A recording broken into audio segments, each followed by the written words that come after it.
भाजपचे नेते मोहित कंबोज यांनी एक मोठं विधान केलेलं आहे। एका नेत्याची लाईन छोटी करण्याच्या नादात पक्षाचं नुकसान झालं असं वक्तव्य कंबोज यांनी केलंय। महत्त्वाची आणि मोठी बातमी, भाजपचे नेते मोहित कंबोज यांनी हे मोठं विधान केलंय आणि एका नेत्याची लाईन छोटी करण्याच्या नादामध्ये पक्षाचं नुकसान झालं असं वक्तव्य कंबोज यांनी केलंय। आणि या संदर्भात अधिकची माहिती तुमचे प्रतिनिधी अजय माने आपल्या सोबत आहेत। अजय, भाजपचे नेते मोहित कंबोज यांनी जे विधान केलंय त्याचा नेमका अर्थ काय काढायचा? आपण जर पाहिलं तर फडणवीसांच्या मुद्द्यावर आता चर्चा, प्रतिक्रिया आणि आरोप, टीका टिप्पणी जी आहे ती सुरू झालेली आहे आणि त्यातच अनेक वेळा अनेक मुद्दे आणि किस्से सांगणारे मोहित कंबोज यांनी पुन्हा एकदा आरोप जे ते थेट केलेले आहेत। मोहित कंबोज पक्षातील असू किंवा पक्षाच्या बाहेर असू थेट आरोप करताना आपल्याला पाहायला मिळतात आणि त्यानंतर आता त्यांनी एक सूचक विधान केलंय की एका माणसाची लाईन मोठ्या करण्यासाठी संपूर्ण जे ते श्रेय दुसरीकडे गेले आणि सगळ्यात महत्त्वाचं म्हणजे की त्यांनी असं म्हटलंय की नेमकं महाराष्ट्रातल्या आणि मुंबईतल्या जागा कुणामुळे गेले याचा शोध लावला पाहिजे। त्यामुळे एकीकडे फडणवीसांची बाजू मांडली गेली आहे तर दुसरीकडे एका माणसावर थेट जो आहे तो टीकेचा सूर आता मोहित कंबोज यांच्याकडून करण्यात आलेला आहे। त्यामुळे या संपूर्ण प्रकरणात आता नेमकं कोणावर आरोप आणि कोणावर टीका होणार हे पाहणं महत्त्वाचं ठरणार आहे। मुंबईतील 2 जागा फक्त हाती आलेल्या आहेत महायुतीकडे आणि त्याच्यातली एक जागा जी आहे ती शिंदेच्या शिवसेनेकडे आणि एकच जागा जी आहे ती भाजपच्या हाती आलेली आहे। त्यामुळे भाजपच्या सुद्धा मुंबईतली जी ईशान्य मुंबईची जागा होती ती भाजपच्या हातातून गेलेली आहे। त्यामुळे नेमकं ह्याचं कारण काय हे शोधणं गरजेचं असणार। तर दुसरीकडे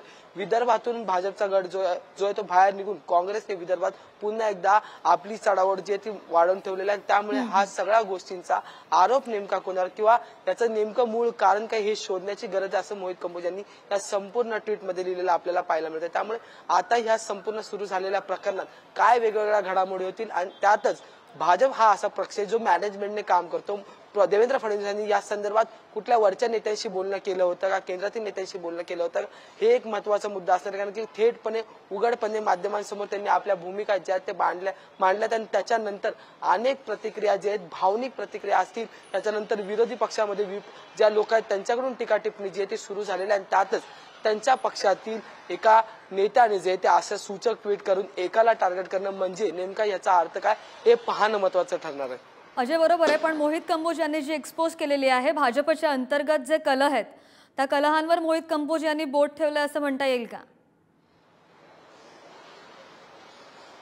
नक्कीच भाजपच्या अंतर्गतल्या कलहावर त्याचबरोबर महायुतीत असलेल्या वादविवादावर मोहित कंबोज यांनी बोट ठेवलेल्याचे माहिती दृश्य जे ते या संपूर्ण ट्विट मधून पाहायला मिळतंय। कारण की एकच माणसावर जो आहे तो हा आरोप केला जातो, इनडायरेक्टली सूचकपणे जे ते हे टार्गेट करण्याचा प्रयत्न जो आहे तो या संपूर्ण मोहित कंबोज यांच्या ट्विट मधून होताना पाहायला मिळतं। त्यामुळे नेमकं ही एक व्यक्ती कोण याचा शोध जो आहे तो आता भाजप घेणार का हा प्रश्नचिन्ह। दुसरं म्हणजे महायुतीची जी समन्वयक समिती आहे या समन्वयक समितीमध्ये बसून चर्चा होणार का, कारण की महायुतीची जर संपूर्णतः आकडेवारी पाहिली तर ती खूपच खाली आली होती आणि त्याच्यात जर मुंबई अध्यक्ष आशिष शेलार यांच्या हातात जर आणि पराग आळवणी यांच्या हातात जर मुंबई दिली होती त्यामुळे तर मग मुंबईतल्या जागा कशा कमी झाल्या हा एक महत्त्वाचा मुद्दा। दुसरं म्हणजे महाराष्ट्रात पंतप्रधान नरेंद्र मोदी यांच्या एवढ्या सभा लावून सुद्धा महाराष्ट्रातले हे चिन्ह जे ते बदललं गेलं नाही, त्याचं नेमकं कारण काय हा एक महत्त्वाचा मुद्दा। चंद्रशेखर बावनकुळे एका दिशेला फिरत होते, देवेंद्र फडणवीस दुसऱ्या दिशेला फिरत होते, त्याचबरोबर सोबत एकनाथ शिंदे यांचा प्रचार चालू होता। दुसरीकडे अजित पवार हे बारामती आणि इतर धाराशिव या ठिकाणच्या जे ते नेतृत्व पाहत होते, तरीही त्या ठिकाणी जो आहे तो हार पत्करावी लागली होती। थेट पंतप्रधानांच्या 2019 पेक्षा 2019ला ज्या सभांचा आकडा होता त्याच्याहून दुप्पट आकड्यांनी पंतप्रधानांच्या सभा झाल्या। मुंबईत रोड शो झाला, घाटकोपरच्या भागात जी संजय दिना पाटील ज्या जागेवरून जिंकले त्या ठिकाणी मिहीर कोटेचा यांच्यासाठी रोड शो करण्यात आला, पण त्याही जागेवर हार पत्करावी लागली। त्यामुळे मुंबई अध्यक्षांना या संदर्भातले प्रश्न विचारले जातील, पराग आळवणी यांना या संदर्भातले प्रश्न विचारले जातील, प्रदेश अध्यक्ष चंद्रशेखर बावनकुळे यांना सुद्धा या संदर्भातले सगळे प्रश्न जे ते उच्चारले जातील। त्यामुळे आता या संपूर्ण प्रकरणात नेमके आरोप प्रत्यारोप कोणावर होणार आणि सगळ्यात महत्त्वाचं म्हणजे आता विरोधकांकडून सुद्धा टीकेचा सूर वाढलेला आपल्याला पाहायला मिळतोय।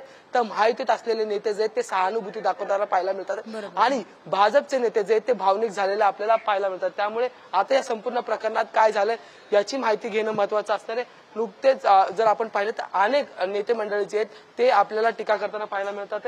आपण जर पाहिलं तर जयंत पाटील सुद्धा ह्या ठिकाणी आलेले, आपण नक्कीच त्यांची या संपूर्ण मुद्द्यावर प्रतिक्रिया काय हे जाणून घेण्याचा प्रयत्न करणार आहोत।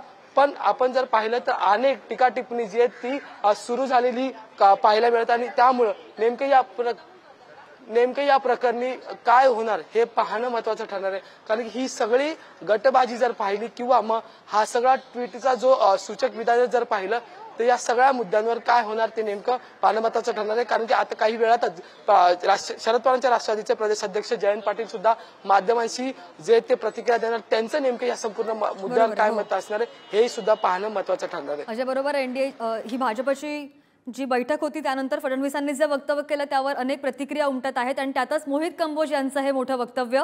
अजय, अपडेट घेत राहू, धन्यवाद दिलेल्या सगळ्या माहितीसाठी। मोहित कंबोज यांनी ही एक्सपोज केली आहे।